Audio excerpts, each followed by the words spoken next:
Welcome to the Intuitive Rising podcast. I'm your host, Amy Brooks. Up until about 5 years ago, I was your average mom of three. It was after the sudden loss of my father that my life changed forever and the rising within me began. Since then, I've embraced my gifts and have stepped into my role as an evidential psychic medium, past life reader, higher self mentor, holy fire Reiki practitioner, and published author. In this podcast, we will talk all things spiritual and healing through a very grounded and relatable approach. I hope you'll continue to join me each week, remembering who you always were as we rise together. Hello. Welcome back to another episode of the Intuitive Rising podcast. I am your host, Amy Brooks, and I am really excited to be here. Thank you for joining me, for taking the time out of your busy lives to listen to what I have to say and to share your lives with me. You know, I've mentioned before about the little Facebook community I have for you, the listeners. And if you're not over there and you're interested in joining, hop on over. It is private and it is a safe, inclusive community.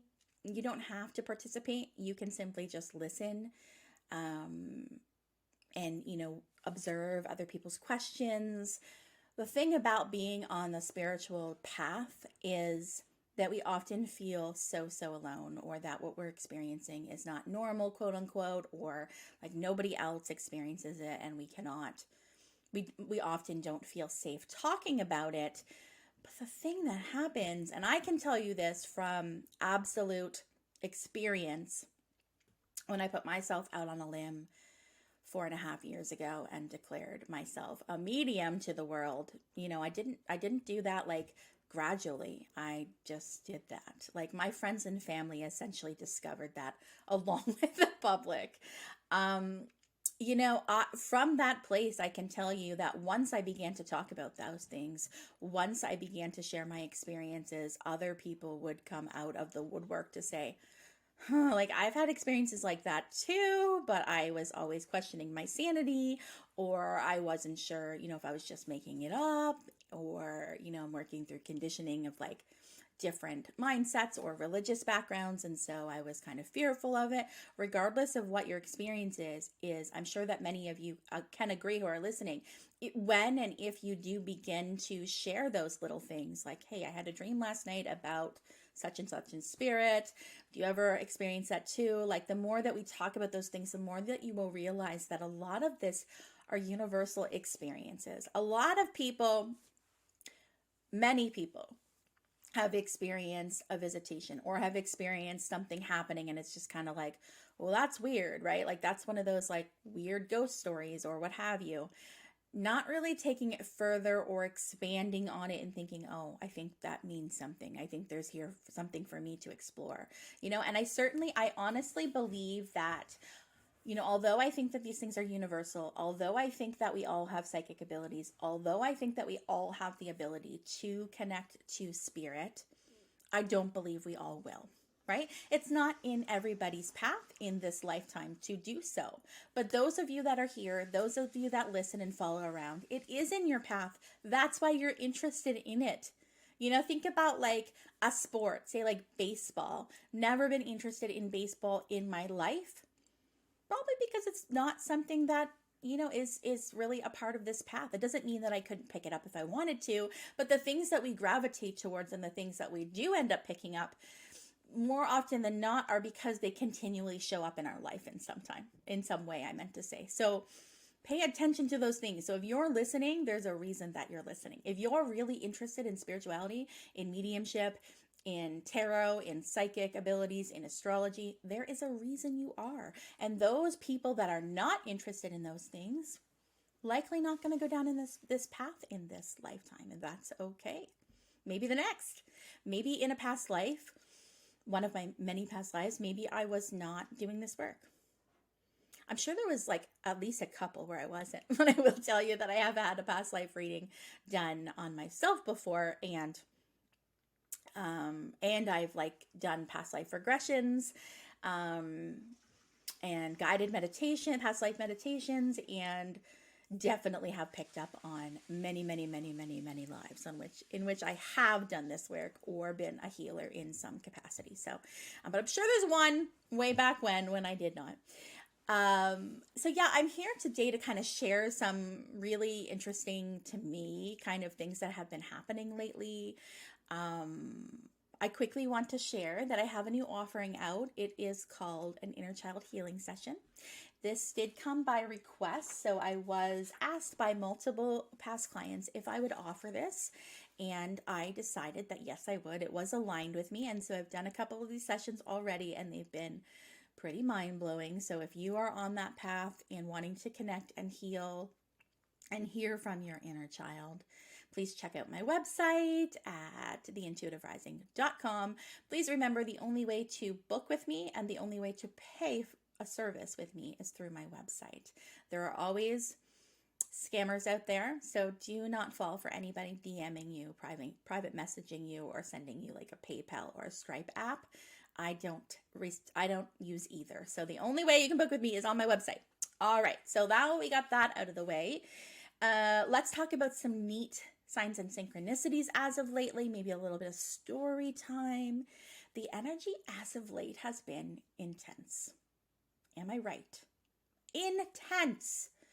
A lot of highs and lows. So I kind of, at the beginning of this week, where we are in the middle of April now, I was feeling a lot of lows, and I was feeling, I guess the best word to describe it would be intense. I felt intense. I felt a little bit cranky. I felt like I was emotional and could cry at the drop of a hat. I felt kind of down, definitely down is what I'll say. Like my mindset wasn't where it should be, but it is what it is. I guess I should be careful about saying my mindset was not what it should be, because I feel like that's a little limiting and potentially not the right term. It's okay that it was what it was. And that's something I want to talk about today. And I guess Spirit does too, because they are reminding me and looping me back to that thought. So let's go with that. It's okay to feel your feelings. Like you hear me say this all the time. It's okay. So lately, the energy has been tense. I felt intense. I felt emotional. I felt, I realized I said intense with a D. No, I felt intense. And I have felt a bit cranky, and I have felt a bit low and pessimistic and all of these things. And that's okay. That's okay, because most, if not all of our really significant growth and evolution come from the challenges and the struggles, right? It's like, that's really what shows us what we're made of, right? And so it's okay to embrace those struggles and just to allow yourself to navigate them, float. I always picture like a buoy, and just kind of holding on for dear life and just letting the water take me where it needs to take me. Knowing that I'm not going to drown. I'm not going to drown in the emotion. I'm not going to drown in the overwhelming feeling. I just got to hold on tight to the buoy and let life flow. And so I picture this image anytime I feel like that. I don't judge myself for feeling that way. But I also know that I have the ability to shift my mindset. We talked about mindset last week. It's an important one. And I am noticing more and more every single passing day how important mindset is. So, with this intense energy, I've been focusing a lot of times, stressing about things and kind of sorry, I have a dry mouth, so I'm going to take a drink and then try to say that word. Catastrophizing about everything not working out. This is not going to work out. Oh, I'm not going to work out with this. This is not going to work out. And I'm catching myself in it. Not judging myself, but definitely aware. And so yesterday I made a Facebook post on my personal Facebook and just kind of was like, I am feeling a little bit, I basically expressed myself. I'm feeling a little bit overwhelmed with this house hunt. I definitely feel like I potentially am in a scarcity or a lack mindset about this, and I really need to shift my energy. So I'm intentionally shifting my energy, right? And with this post, there was a lot of interaction, more interaction than I anticipated, with other people going, oh my God, yes, you hit the nail on the head, scarcity mindset. I've been feeling that too. We do have the ability to shift our mindset, and people kind of coming out in spades with like affirmations and, reminders of our personal power and the importance of mindset. And I was like, dude, you guys are preaching to the choir. So thank you so much. And thank you for the reminder. Thank you for the reminder. I needed that. And my mindset instantly shifted. Instantly shifted. It was quite amazing, really, to witness myself, how the energy shifted the moment I decided that I could feel a different way. So essentially, I was just like, yeah, like I need to get out of this. Let's shift the energy. And then it shifted. The reason I bring up the intensity to the energy, besides making that point, is that I was reading yesterday somebody's Instagram post about how we're in eclipse season, and that she in the post, the person listed like how it's kind of bringing up things, shaking things up a little bit, some shadow stuff, right? Like we're really being asked to peel back the layers so that we can evolve into the next level. And so she gave specific years, and she's like, think about and reflect on what you were doing in these specific years. And they were at 95, 96, 2004, 2005, and 2015 and 2016.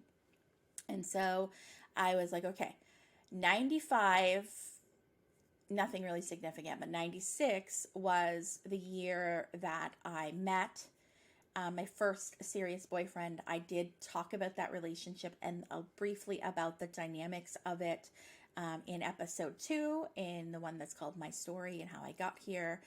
That I kind of talked about how it was a dysfunctional kind of relationship. It was not healthy, and how that affected me. And that was the beginning of that relationship. So 96, I was 16 at the time. And then we go into 2004, 2005. 2004 was the year that I met my husband. And 2005 was the year that we found out that we were expecting our first child. She was born in early 2006. Yeah, she was born in early 2006. I can't even say 2000 anymore. It's more like 20. And it doesn't sound right to say 2006. Anyways, we were due in 2005. And that was where I spent the majority of my pregnancy with her. And then we'll fast forward to the last 2 years that she listed, which was 2015 and 2016. 2014, 2015. Sorry, were the years, were the last set of numbers. 2014 was the year that I lost Henry. So again, if you haven't listened to episode 2, you'll hear all about these people and these experiences. But that was the year that I had a baby loss. And that was 2014. And then 2015, we conceived, and most of my pregnancy was spent in 2015 with our last and final baby. And so he was born in early 2016. But all of these dates were like, okay, significant. And there's a theme, which was very easy for me to spot. And it was motherhood, and it was romantic relationships. So in all of these years that she brought forward, I was either beginning a new relationship in some capacity, an influential, life-changing kind of relationship, with either a romantic partner, the two major romantic partners of my life, and then also brought in the years that I had 2 of my children and lost one of my children. And so I thought, okay, that's significant, because she says that whatever you were doing in these years, any kind of major themes that come up are part of your eclipse story. And they are part of what is wanting to be reassessed, reevaluated. There's a story, there's a dynamic, potentially with all of those people that are connected to that story, or more importantly, just with me and my perception of, or my relationship to. And so I've been spending some time reflecting on that. And I think that's really, really interesting. I'll be honest, because I always am on this podcast. My relationships in this pre-eclipse period with those people that we mentioned, not the ex, but with my husband and my children, have been more difficult. Like that's where all the struggle and the challenge is coming from for me. So it really makes sense with this theme, with this pre-eclipse theme of like relationships and motherhood for me. And that's where I'm feeling the shifting and the tension. And I guess it's really purposeful. So there you go. To add another layer, she called out a few different astrological signs. One, I can't remember all of them, but it was like Aries, Libra, Capricorn, and one other, and I can't remember. And she's like, how are you doing? Because you guys are probably most feeling this. And I'm a Capricorn sun and a Libra moon. So I was like, yeah, I'm holding on. I'm holding on to that life raft. I'm going to be okay, but I'm definitely feeling the dips, the highs and the lows. So just a little bit to start about the energy as of late. And if you've been feeling that too, hold on to the life raft. Things do promise to feel better. We're just in this very transformational time. Like the energy forecast for April was hugely transformational, right? And about our personal power and sovereignty and how we lead ourselves and how we make decisions for ourselves. So important right now. We are on the cusp of something major. So this is the time to really, make those changes. And if you're not totally aware of like, well, what are those changes?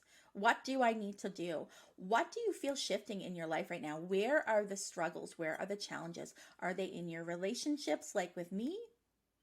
Are they in your relationship to self? Are they in, your career path? Are they in like where are they showing up? Relationship to your body, like where? Speaking of relationship to body, we are getting awfully close to Taurus season. Those of you who have been following me for a few years know that something happens to me during Taurus season.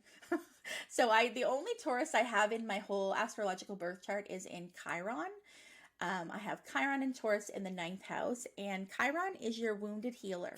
Okay, so wherever that shows up in your astrological chart, the sign in the house is important for you, of where you are really, like what wounds you're carrying from a previous life or lifetimes, and how directly that is impacted in your healing. So if you want to look at like, where is my core wound? Where do I need the most healing at the soul level? Look to where Chiron is in your birth chart. And online is a wealth of information. Instagram's great. Like if you just search for like if you were like me, Chiron and Taurus, if you just put that in the search bar, there would be thousands of post information about that. So definitely something to look into. But the reason I bring up a Taurus is because I've noticed a pattern over the last couple years where every time Taurus season is close or we're in it, for me, my higher self is like, Amy, focus on your body. Amy, focus on your health. Amy, focus on your body. I talked about this last April on Soul Rising, my other podcast that I co-host with my friend Erin. Taurus for me, when we are in Taurus season, there is an emphasis on my health and my relationship to my body. No fail, every single year. And when I look back at previous years and I reflect, I can see how major life changes or health changes or things going on have always been around that time. So interesting, is it not?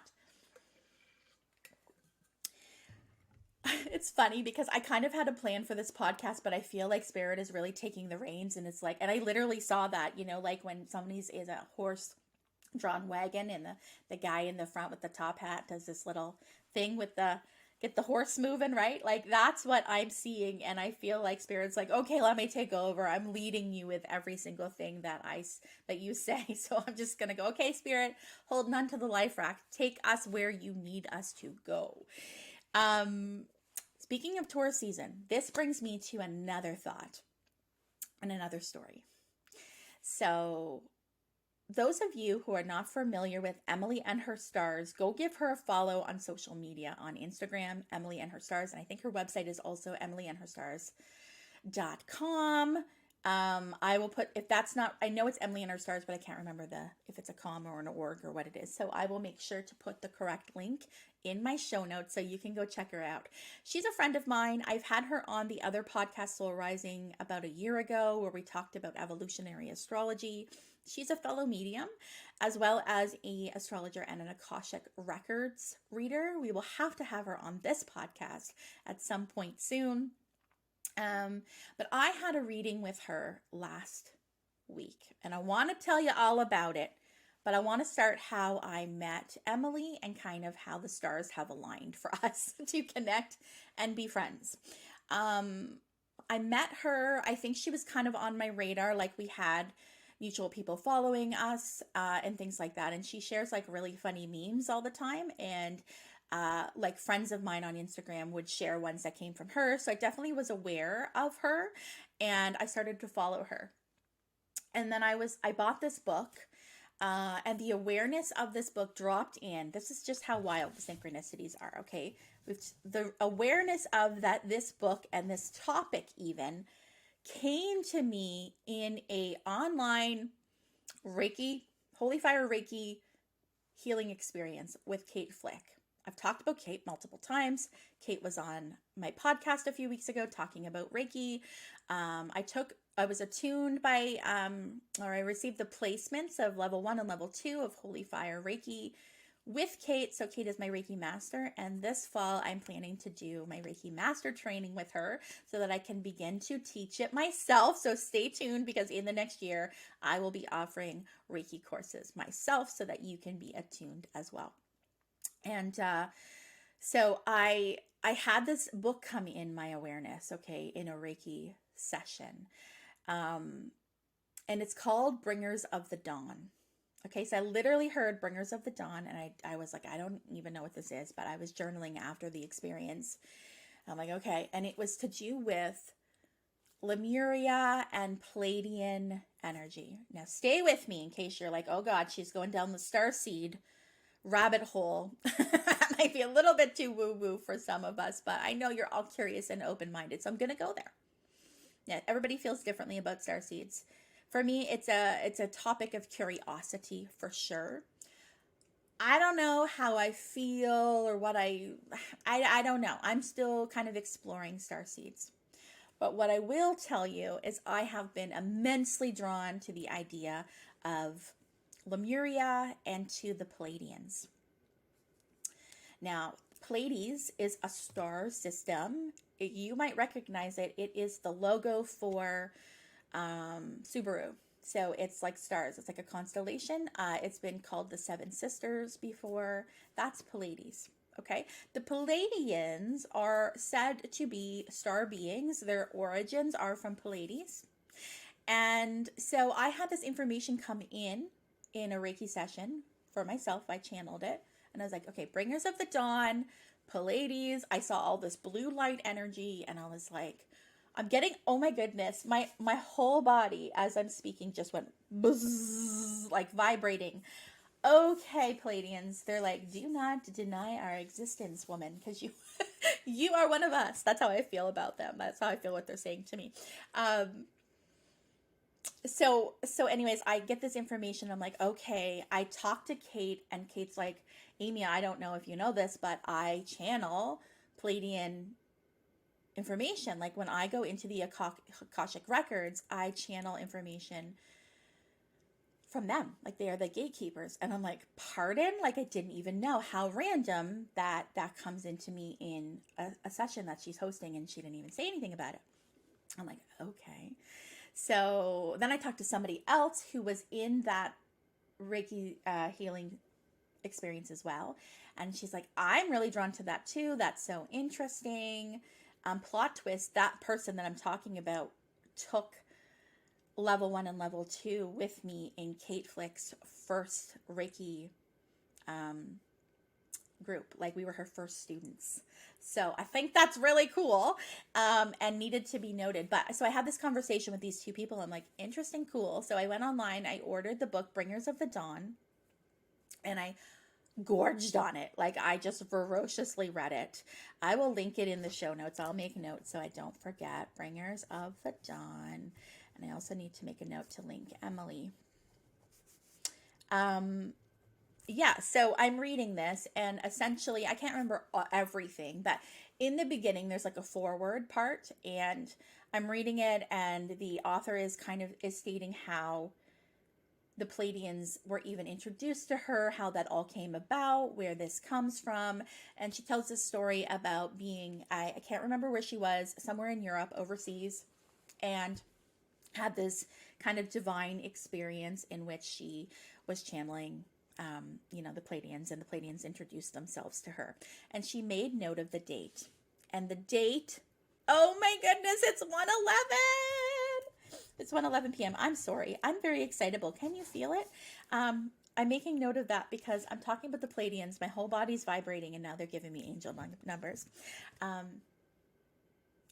I claim it. Thank you, Spirit. Thank you, Spirit. The magic that I feel from doing this work and following the breadcrumbs is just unbelievable, which is part of the reason that I do this podcast. And I hope you can feel my enthusiasm for life today. And I hope that if you're having a tough time whenever you're listening, that this little bit of joy that I feel in me right now is transferred through, the screen and through your ear pods or however you're listening, and that you receive it too, because you deserve to feel joy. Okay, so yeah, let's get back to this book. I am reading this book. A date pops up. She talks about the exact date that the Pleiadians were introduced to her. And guess what? It was the day that I was reading. It wasn't the same year. So this was back, I think in the 70s or 80s. I can't remember exactly the year, but it was the same day. Okay, and I went, interesting. Then I go on Instagram, going through stories. Emily, who I mentioned and had recently started following at the time, in her stories says that it's her birthday, the same day as in this book, and the day. And I'm like, weird. And I went out on a limb, and I really had never talked to Emily before. And so, I took a chance that she might think I'm crazy. But I didn't think so, right? I felt like I was being nudged. I messaged Emily and I was like, I know we really don't know each other, but, and I shared with her how I had this experience, how I'm reading this book. I've been drawn to the Pleiadians. I feel like they're with me. I feel like, I have some origins with that. And that then I'm reading this book, and the date's here, and it's today's date. And then I go on, it's your birthday, and oh my God. And she's like, I am absolutely astounded. My jaw is on the floor. Guess what? I'm also connected to the Pleiadians. And I'm just like, pardon, right? And so this is how we began to know of each other and follow each other. And I've taken, astrology mini workshop with her all about Capricorn season. She does these amazing month, like each astrological sign. She does an amazing historical, evolutionary, it's amazing, but she does one for each sign. And so I gifted for my own birthday in January, gifted myself a spot in that masterclass about Capricorn. But she's amazing. And so we started to get to know each other. And about a week ago, I had a session with her. It's the first session that I had with her. I felt very drawn to do it. It kind of dropped into my awareness one night a couple weeks ago, where it was like, get a session with Emily. And I'm like, okay, Spirit, okay, bossy pants, I will. So I go on her website, and it says there's no available spots at this time. She kind of does her schedule like that, month by month maybe. So I messaged her and I said, no pressure, but next time you have an appointment for an Akashic astrology reading, please let me know, because I would love to book one. And she's like, okay, sure, I'll go in there. And actually, April's really busy for me, but I do have some dates and times, and I'll go update that now, and then you can book. And I was like, okay, cool. So then I booked a session, and that session was last week. And so it was a Akashic astrology reading. So this is not a general kind of birth chart reading that you might have, where somebody is breaking down okay, you're a Capricorn sun, it's in the 5th house, this is what that means, right? That's where one might want to start. But I've already had that experience. I've already had an astrology birth chart reading, and I've also been self-studying the topic of astrology, especially evolutionary astrology, for over a year. So I'm learning about the aspects with astrology now, but I could advise somebody on like the different signs and the different planets and the different houses at this point. So I had that basic general knowledge. So I wanted something a little next level, not just like your basic astrology reading. And I knew that she had this really cool blend of astrology and Akashic reading records. So we did this reading last week. We did record it, which I'm so excited because I can revisit it. And so she essentially like brings up my birth chart on the screen, talks about a few different aspects of it, like the fact that I have a grand trine, which is, she said, somewhat rare. It means that I have signs in, like a grand trine means you would have like all three earth signs, all three air signs, water or fire, right? So I have a earth grand trine, which means I have signs in all three earth signs, Virgo, Taurus, and Capricorn. So that makes that energy kind of intense, and it's really essentially really important for my evolution to embrace all the qualities of the element of earth. This makes sense for me. I mean, I've got a Virgo North Node too, and that's all about embracing those Virgo qualities as I move forward. So she told me about that. We talked about the North and the South Node. Now, you guys have heard me talk about how important it is if you're going to study anything about your birth chart that's a little bit next level than like your sun, moon, and rising. I would advise you guys to look into what your North and South Node is, because that shows your evolution, right? So your South Node, the planet and the house that it's in, represents where you've been, right? Like in previous lifetimes. And that's Emily's focus with her being an evolutionary astrologer. It's like, I don't want to just tell you predictive things. I want to tell you where you've been and where you're going, what your mission is, what the whole point of all this is. Why did the stars align in the sky as they did for you at the moment of birth? What is that trying to tell you? Which really, really appeals to me. So South Node is where you've been, what you mastered, right? So I've got a Pisces South Node.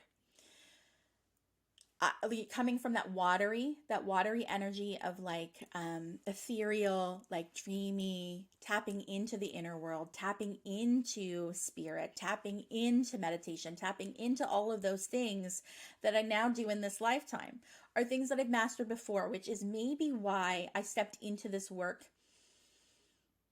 Other people might view it as like, oh, she just jumped in, like she didn't take any training, she just jumped right into it. And that used to be a thing that kept me small, because I thought to myself, am I less of a medium because I didn't take a mediumship course? I would think that about myself, whereas everybody else was like, oh my God, no, it means you didn't need it, right? Like, no, don't ever think badly about yourself for that. And learning about my South Node taught me, okay, like that's where all that knowledge comes from. That's why I was able to just kind of jump into it. I've done it before. And my North Node is in Virgo. So Virgo is a lot to do with like being in service. It's practical, right? So when you combine those two things, it's like, okay, taking the things that come easily to you, the things that you are, the things that, come easily to you is the best way I want to put it. Taking all that spiritual material and putting it into action, doing something with it, not just being in la la land with it all the time in deep meditation, personally within, taking all that information that you do and being of service with it, right? Like Virgo is about being of service. The interesting thing of like showing how interconnected all that is too is that my North Node is in Virgo in the 12th house. The 12th house is Pisces house. And my South Node, Pisces, is in the 6th house, which is Virgo's house. So it just was like a really interesting kind of paradox. And so she focused on that, and she's like, okay, I'm going to go into the records, the Akashic records. Let me really quickly stop right there. I want to continue my story, but I want to give you an actual definition of the Akashic records. Now, I know what they are, but I want to tell you a definition. I don't want to confuse anyone. So, according to Wikipedia, okay, the Akashic records are a compendium of all universal events, thoughts, words, emotions, and intent ever to have occurred in the past, present, or future in terms of all entities and life forms, not just humans. This is on the mental plane. Okay.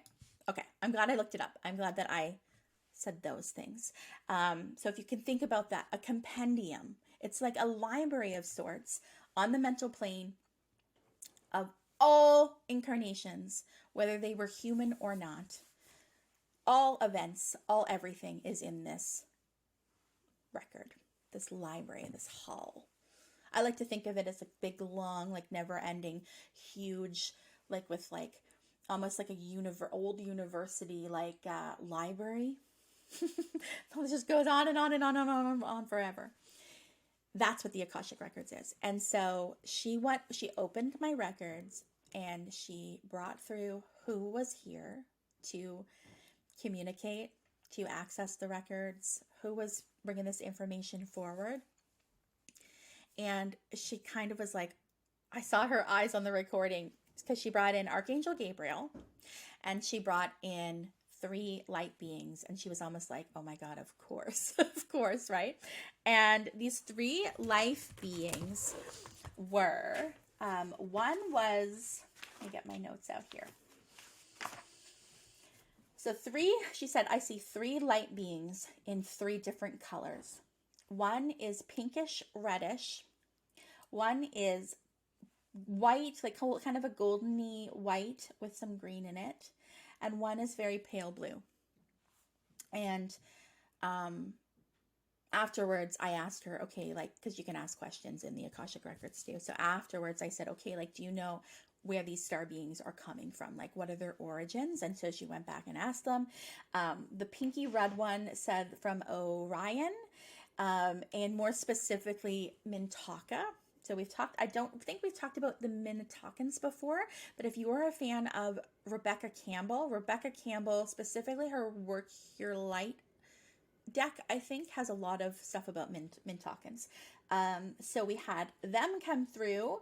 Then from the goldeny white green was from the Big Dipper.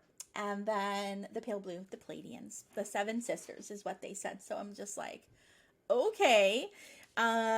It came through that I was one of the, older souls that came in here. And that came here to bring consciousness to humans. So let me go back to this book. I tell you, I know this is convoluted and I know it's all over the place, but it all is connected. I promise you. The book, The Bringers of the Dawn, is essentially a channeled book from the Pleiadians and tells kind of about, human origins and where we originated from, like conscious humans with consciousness. Okay, so it talks about how the Pleiadians, these star beings, came to Earth, came to a place called Lemuria, which is explained in the book as modern day Hawaii.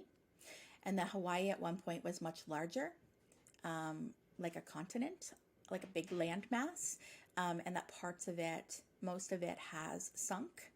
And that was kind of the ending of Lemuria, like how it all ended in the end.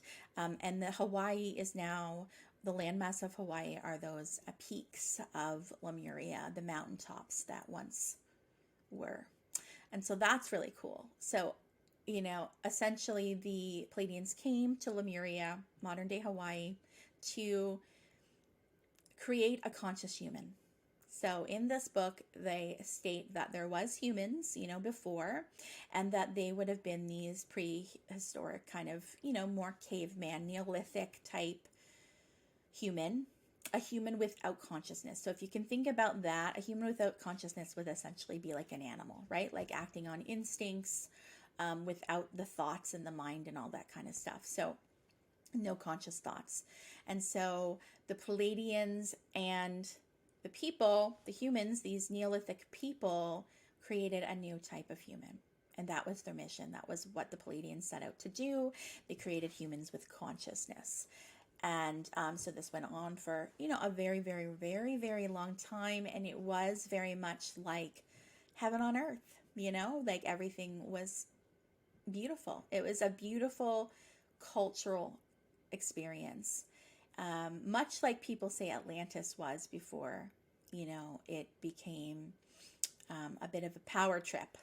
to say they advanced a little bit too far in a lot of ways without the consciousness evolving with it, which is why people state that Atlantis was destroyed was for those reasons. Anyhow, Lemuria, Pleiadians. Okay, so in this reading, Emily channeled that I was one of those original star beings that came to do this, would have lived experience in Lemuria. By the way, the book, The Bringers of the Dawn, does say that everyone living would have had an experience living on Lemuria because we are all conscious humans. Okay, then there was a great flood. Lemuria sunk. People left. They left on by water and, went to other places. So anyways, that's Lemuria in a nutshell. So the Pleiadians came in for me out of the Akashic records to tell me that. I'm referring to my notes here. So it says a starseed that was part of the original, what does that say? I don't know. Sent to seed civilization. Oh, original being sent to seed civilization. Then she brought through the first lifetime. Not the first lifetime ever, but the first lifetime that wanted to come through. And she set her intention for this to connect with the lifetimes in which I had the same north and south node placements. Okay, so there's like the similar mission in some degree. You've got this north node in Virgo and south node in Pisces. Show me a lifetime in which she has also had that placement. It was her intention. And so she brought through a lifetime on Atlantis, which is super cool. I've never felt super particularly connected to Atlantis, but I was very, very connected to the information that came in after. So she said I was standing kind of in this green space that looked perfectly manicured, almost like what you would like see in a golf course, but not a golf course, right? But just beautiful and lush and green. And I was standing there, and I had this white, really kind of thick gown that had gold embroidery on it, and I had really long hair, and I was standing there, and she said, what you're doing, like your purpose in this lifetime, is to bring balance and harmony to everything. So she was like, this is where it gets kind of cool, because she was showing me how she's like, it's like you can go, okay, cloud over there a little bit, over there, okay, we need some rain over there, okay, rain over there a little bit, right? Like, so there was this connection to the weather.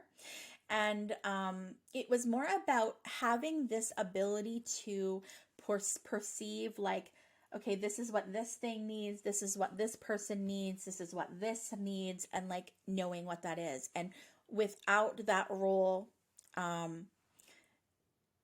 things might not have been as in balance. And I thought that was super duper cool. Now, let's go back again to another Reiki experience. It all comes back to Reiki experiences. I took part in a sit-in a couple weeks ago, and I had this vision come in that I was a woman. It wasn't me per se, but it was me. And I had very long gray hair, and the wind was whipping. Like, my hair was like being blown all around my face, was standing straight up in all directions from the wind. And that I was standing on the edge of this rocky cliff, and it was raining and thunder, and there was fog. And I was standing there, and I was just like, almost like summoning the weather in a way, and with the wind. And I was like helping change the wind patterns. And what I heard clairaudiently was, you are connected to the wind. You need to step into the medicine of the wind, right? And so I went down the rabbit hole after that, like, what does that mean, right? And it's about being connected to the element of air. And there's way more that I have to learn about that in time. But I had this vision, right? And then she brings in this kind of similar message. Even how the woman was standing was how I saw the woman. The environment was different, but the message was about balance and harmony and being connected to the elements, especially air. I thought that was really cool. So she said, orchestrating the environmental setting, attuning to grace and abundance. Remember this feeling of beauty and simplicity when you're feeling overwhelmed. Some of the gifts that I had in that lifetime was seeing colors and auras and having an extra layer of seeing. Now I do have that in this lifetime as well. I can see auras. I do see color. We've talked about me being able to see energy in colorful ways and patterns. Extra layer of seeing. Hey, definitely, right? Those of you who have had a reading with me know I have an extra layer of seeing. Lean into understanding colors came forward, like color therapy, which is new for me and something I'm gonna have to look into. And then she brought up the weather, the wind, which kind of like really blew my mind, right? And then she said this or something better. My arm hairs stood up at this point, people. Those of you that are following me on Instagram and you watch my stories know that I have been repeating this or something better daily for about 6 weeks now. This or something better. This or something better. And guess what? Remember how we talked about how the universe speaks to us from different people, different opportunities, different experiences? Yesterday, when I made a post on Facebook kind of saying, I need to shift my energy, definitely. This is not, I need to get out of my scarcity mindset. One of the people that commented on there said, Amy, this or something better.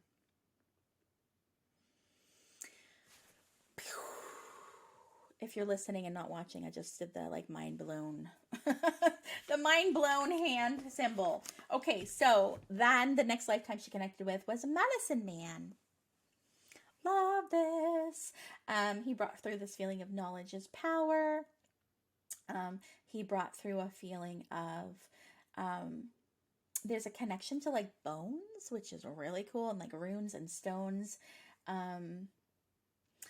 He brought through some guidance of like where to go from here, because there's this feeling with both of these lives, especially with him, that I was very, very, very knowledgeable, spiritually knowledgeable, and that people, I had great respect and people revered me for it and would come to me for guidance. But there was this element of like, yes, I had that power, but it was almost like there was this wall of like, I was advising people and I was guiding people, but I wasn't always connecting with people. So she brought through the importance of connection. Is your mind blown yet? You guys know me. My purpose is connection. This has come up so many times for me over the years. He also brought through some amazing guidance for me moving forward. Number one, that I will be an author and that I should be an author in this lifetime. That's been a part of my life's plan since I was 5 years old. So definitely got to get on that. And that my gift is in teaching how the simplicity of spirituality. I know you might be like, what? Spirituality is not simple, but it can be. We make things very difficult. We just do naturally as human beings, but I do find also that there can be this kind of mindset in the spiritual community with, spiritual mentors and teachers that, sometimes, I guess what I'm trying to say is sometimes things become way overcomplicated.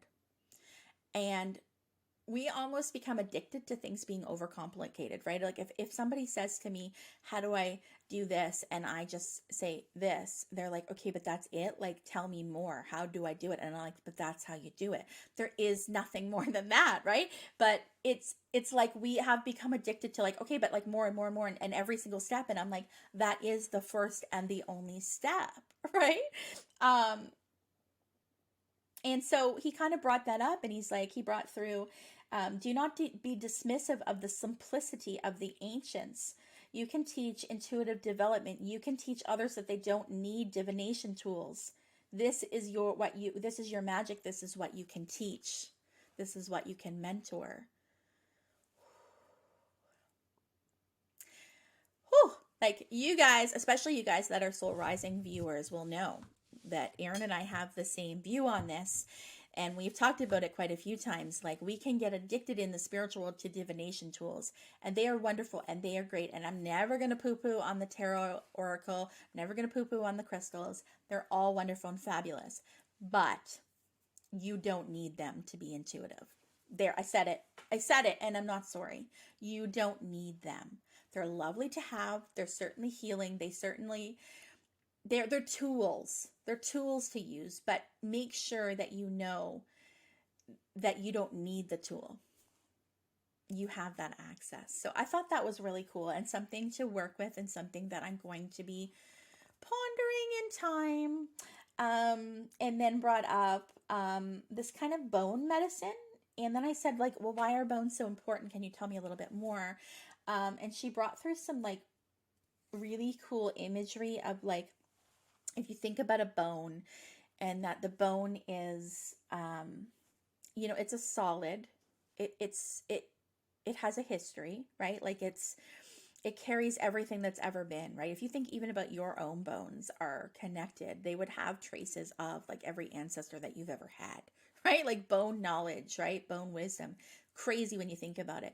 But it's also, there's marrow. There's a space in it. There's a hollowness in it. And so he was bringing through this feeling of like the hollow, the spirit, the marrow, like that's the spirit that moves through. So it really reminded me of the concept of Merkaba. Merkaba is kind of like this, that the physical body is the vehicle for consciousness and spirit. So Merkaba is like this union of mind, body, and spirit. And so that's what it reminds me of. But anyways, I'm going to dig into bone medicine and runes potentially and just seeing what that's all about. But he said bones are held in reverence. Spirit transfers the energy to the bone. Isn't that cool when you think about that? And then lastly, I asked a question to her and she asked the records, and it was like, tell me a little bit more about my Libra moon and it being next to a Pluto. I have Pluto and my moon in Libra together. Okay. And so Libra, we've got a lot of balance and harmony kind of energy. And then we've got Pluto, the moon is very much like your emotional self, right? Your connection to self. It's all about your inner world. So we've got that. And then we've got the planet of Pluto next to it in the same sign. And Pluto can be a little bit of an SHIT disturber, right? Like that's what Pluto is about. Pluto is here to shake things up. And it's here to really show us what's important, where we're keeping ourselves small. It's a transformational kind of energy with Pluto. It gets a bad rap sometimes, but it's really meant to shake things up, right?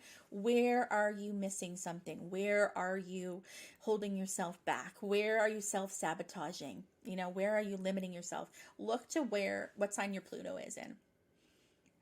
See what you find.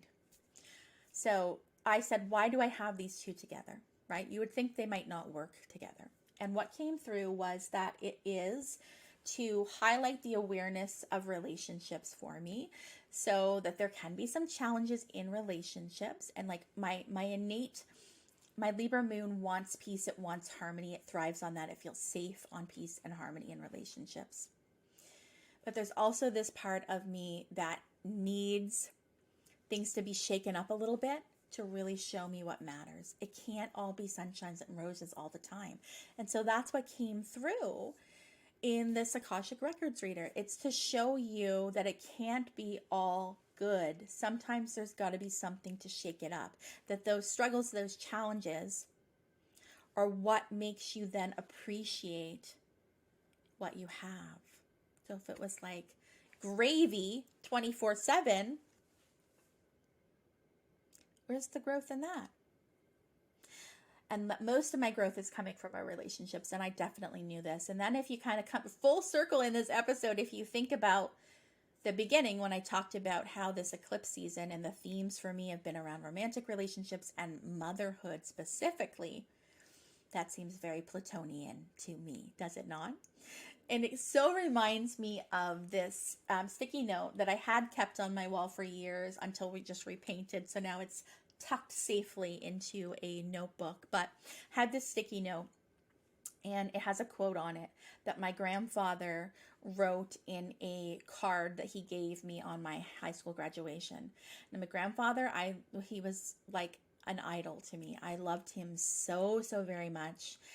He taught me so much. He really stepped into a like active fathering kind of role when I was little, and did all those things with me that you would expect a dad figure to do, like took me to prom, drove me there, went and got my hair done, waited outside while I got my hair done, took me on field trips, helped me with school projects. Like, he was that person for me. And so my prom was in 1998, and it was just a couple years later that he got Alzheimer's and dementia, and his memory. By 2002, just like 4 years later, he was really in the depths of dementia. So I consider those last couple of years with him such a beautiful gift. And this quote that I'm about to tell you, the fact that he wrote it in this card and gave it to me, like, it will stay with me for the rest of my life. I feel like I want to cry as I say this, but it's just full circle when we talk about what we just talked about with the Libra and the moon with the Pluto. He wrote on it, he said, "All sun and no rain makes a desert." And at the time, like, I knew that was a significant quote, but it took years for me really to reflect on what that meant and how much wisdom is in that statement. Like, it can be all sunshine and roses, because if it was, there'd be no growth. It would be a desert, right? If it was sunny all the time, there would be no lush, there'd be no flowers, there'd be no life. There needs to be the balance between both, right?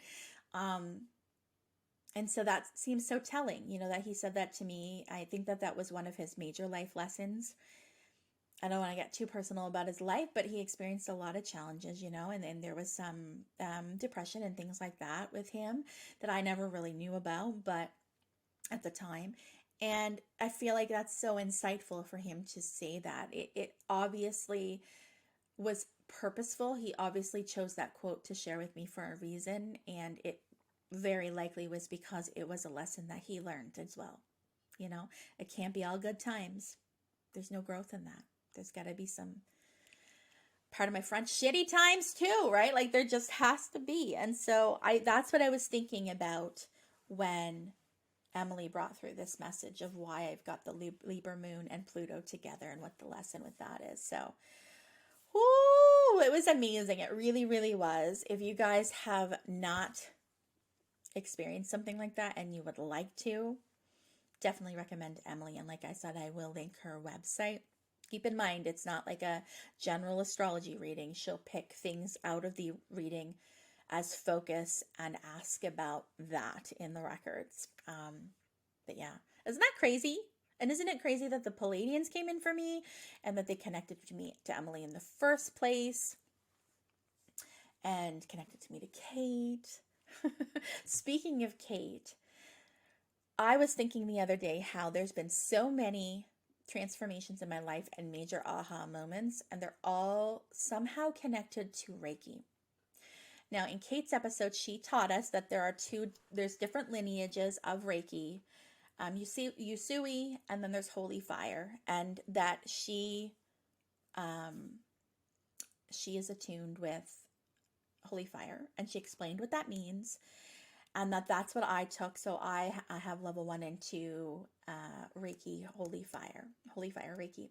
And so Holy Fire Reiki, the lineage of that is kind of just like infused with the energy of Christ consciousness. Now, this is nothing to do with religion. It's just this very high vibrational energy that, people like Jesus and people like Buddha and all these great mystics and, leaders in the past have been working with Christ consciousness.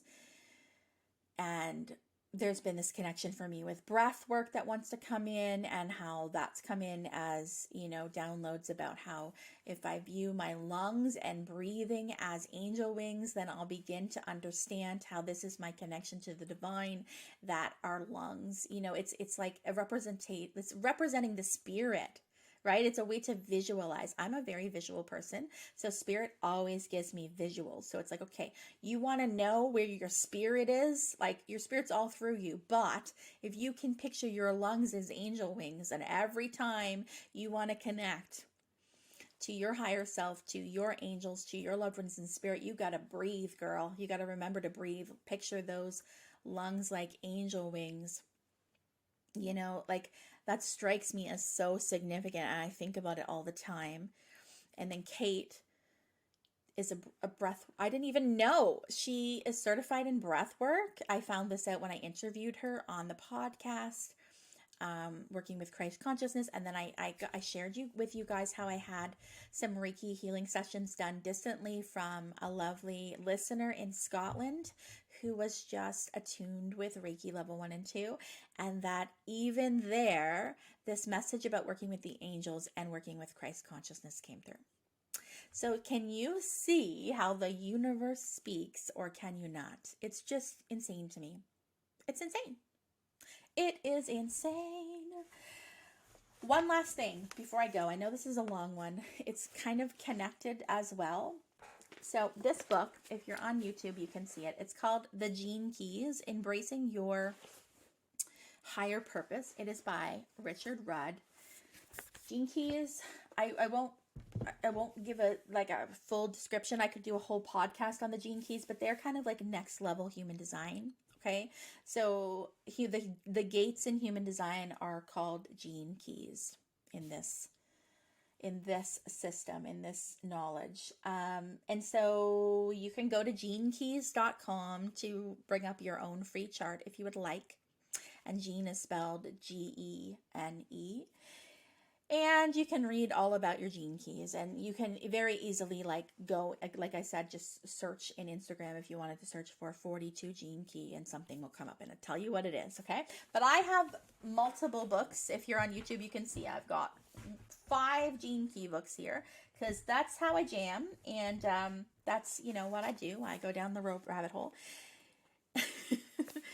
My purpose in the Gene Keys. So the number that comes up for my purpose, my personal purpose, is the 42nd Gene Key. Now, the Gene Keys are connected, like human design, to different, schools of thought, like Qi and astrology, and all these different methods blend together. And the 42nd Gene Key is in transit right now, as we speak, as I record this. So every 5 or 6 days or so, we transit to another one. Okay, so everybody experiences all of the Gene Keys, right? Because we're living 365 days of the year. But the ones that we have as, called out in our chart means that we might experience them a little bit more. We experience the energy more. Those are the lessons that those Gene Keys carry are really significant to our life's path. So we talk about my purpose. It's the 42nd Gene Key, and we are now in the 42nd Gene Key transit. And so this book breaks down, what does that mean, right? It's basically a blueprint for human evolution. There's 64 Gene Keys, there's 64 lessons in them, and that every single person is learning them, right, in their incarnations. And when something's kind of highlighted or called out for you, and it shows up as a specific Gene Key for you, it means in this lifetime, you're really learning that one, right? We're learning them all, but you're learning that one. The 42nd Gene Key, it says, letting go of living and dying, okay? And so he breaks it down. This is a huge topic, right? So I'm not going to go into huge detail about it, but I will tell you, he breaks it down in 3 parts. The shadow aspect, the shadow of the Gene Key, right? The gift of the Gene Key, and then the city of the Gene Key. And city is spelled Siddhi. And that's kind of the really enlightened part of this Gene Key. And so by knowing what your Gene Keys are, and by knowing the shadows and the gifts, you can really see where the lesson in that is for you. What are you in the shadow of it? Are you in the gift of it? How do we get to the gift of it, right? What am I here to learn? And so the shadow of the 42nd Gene Key is expectation. So it says waiting at the expectation station, right? So it says, the 42nd shadow is actually one of the shadows at the source of all human mental fear, because the 42nd shadow concerns death. This is the Gene Key that literally programs us to die, and it exists in every living cell as a built-in design for decay. Because our neocortex perceives life as time flowing by, it is the source of our anxiety about time running out.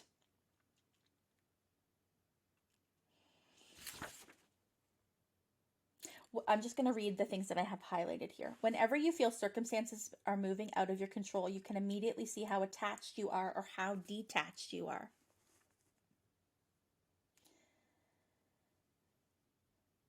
As we human beings so often learn in life, many disappointments actually turn out to be enormous blessings.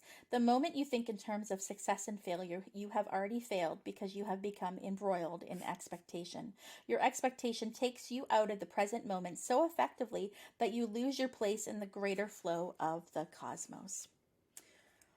Ooh. And so this shadow can be embodied in two ways, repressive or reactive. The repressive way is grasping, right? Like we all experience this. I'm sure that you experience this in your life. If you have this gene key specifically, it means that this is a really important life. This is a very important lesson that you are meant to learn in this lifetime. This week where we're in the transit of the 42nd gene key, you might be experiencing things that really are trying to teach you this. This is the beauty of the gene keys. If you're somebody down the spiritual path that likes to really learn and are really, really curious and likes to go down the rabbit hole like me, I would highly recommend getting into the gene keys. So the repressive nature of that shadow of expectation is grasping. So when expression manifests through a repressive nature, it becomes an inability to let go and a continual grasping at life. These people simply do not want things to end or do anything to keep everything the way it is. This is a deeply rooted fear of change. When we do not allow and embrace change, we prevent life from renewing itself, thus sapping our own healthy energy and vigor. I definitely have been that repressive grasper in time for sure. The reactive side of this says flaky. So the reactive nature finds itself unable to fully complete anything in life. This is totally me in the past. These people try to avoid disappointment by not really making any form of commitment in the first place. Okay, Spirit, why don't you tell me how you really feel? So then I'm going to quickly share, okay, like how do we get to the gift of it? The gift is detachment. This is all, I'm just having a moment here where Spirit just reminded me of how much this makes sense for my analogy at the beginning of like grabbing onto the buoy and just saying, okay, Spirit, I'm holding on tight. I know you're not going to let me go. I know I'm not going to drown here. You're going to take me where we need to go. Whoa, that is moving out of expectation and moving into the gift of detachment. I am so excited by that. Thank you, Spirit, for dropping that into my awareness. So it says, to be detached does not mean to not feel. Did we talk about that in the beginning? Yes, we did. In fact, if you're truly detached, you will feel more intensely than others because you will not have allowed your expectation, positive or negative, to constrict the event you actually experience. With detachment, you can even enjoy the experience of being disappointed. Wow. True detachment cannot be forced through discipline. Any attempt to force detachment simply creates more attachment. See how deep this is? Isn't this amazing? This is about working with your expectations rather than being a victim of it. You need to trust in the ebb and flow of events around you and to accept the growth and decay of our bodies and our lives. The gift sees life as a series of stories or tapestries, can't say that word, you know what I mean, interwoven with each other. Even though you cannot immediately see the outcome of a different situation, you know that is connected to a prior situation and it bridges to another situation in the future. With detachment, you become truly centered in your own being. The more you accept yourself the way you are, the more detached you become and the simpler life becomes. That is my purpose sphere. That's what I'm here to learn. Wow. I hope I've inspired you today to get into Gene Keys. I am not sponsored by or affiliated with them in any way, but I would love to be. So if Richard Rudd is listening, please drop me a line because I would love to chat. But no, I'm just enthusiastic as all get out for Gene Keys. I think it is next level spirituality. I really, really do. It's like, okay, this is what I'm supposed to learn, but like break it down. Break it down. Tell me, what's the repressive? How do I keep myself small? What do I need to do? How do I get myself out of here? And I love it for that. It's very deep and very spiritual. I hope you guys have enjoyed me. I've gone off on a tangent, I know, but like I just really wanted to tell you about how everything has been interconnected for me, how I am learning to release my expectations. What a full circle moment. Wasn't planning to even talk about that Gene Keys book. It was only on my desk because I was reading it at lunchtime. We are being encouraged, especially this week where things are feeling like they're maybe a little overwhelming all over the place, to detach from the expectation of it. And I promise, the more that you do, the easier life gets. When you just allow yourself to flow and know, okay, like that didn't work out, but I know there's something better. I know there is. When you can detach from the expectation and you let life surprise you, life surprises you in really beautiful ways. I hope you have a wonderful day, and I will see you soon.